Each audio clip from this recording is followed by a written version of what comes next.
Guys, কি অবস্থা সবার? আশা করি সকলে ভালো আছেন। আজকে যে কন্টেন্টটি নিয়ে আসছি সেটা হচ্ছে খুব গুরুত্বপূর্ণ বিষয়, বিশ্বের 7টি শক্তিশালী নিয়ম, ল অফ অ্যাট্রাকশন। আপনি যেটা ভাববেন সেটা আপনার জীবনে আসবে। যেমন, যদি আপনি সবসময় ভাবেন আমি সফল হব, তাহলে আপনি এমন কাজই করবেন যা আপনাকে সফল করে তুলবে। 2, law of cause and effect. আপনি যেমন কাজই করেন ঠিক তেমন ফল পাবেন।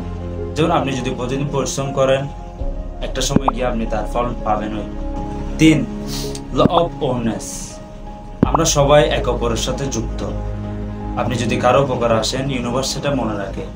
মানে আপনি কারো ভালো চাইলেন, দেখবেন পৃথিবী, প্রকৃতি সেটা আপনাকে একদিন ফিরিয়ে দিবে। 4, ল অফ ভাইব্রেশন। শুদ্ধ বাংলায় কম্পনের সূত্র।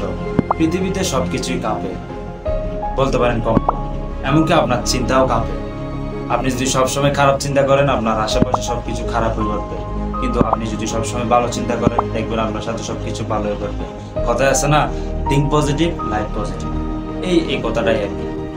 5, ল অফ করেসপন্ডেন্স।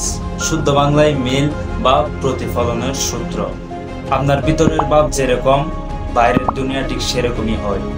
আপনি যদি নিজের ভেতর শান্ত থাকেন, বাইরেও শান্ত পরিবেশ পাবেন। কিন্তু আপনি যদি নিজেকে খুব বেশি উত্তেজিত করে রাখেন সবসময়, দেখবেন আপনার পরিবেশটাও উত্তেজিত। 6, ল অফ ডিটাচমেন্ট। আপনি কিছু চাচ্ছেন, ঠিক আছে, কিন্তু সেটা নিয়ে যদি সারাদিন আপনি সারাক্ষণ সেটা নিয়ে ভাবেন, তাহলে দেখবেন আপনার ফোকাসটা অন্যদিকে ডাইভার্ট হচ্ছে না, আপনি ওইটা নিয়েই বসে আছেন। তাহলে ইউনিভার্স সেটা দিতে একটু দেরি হয়।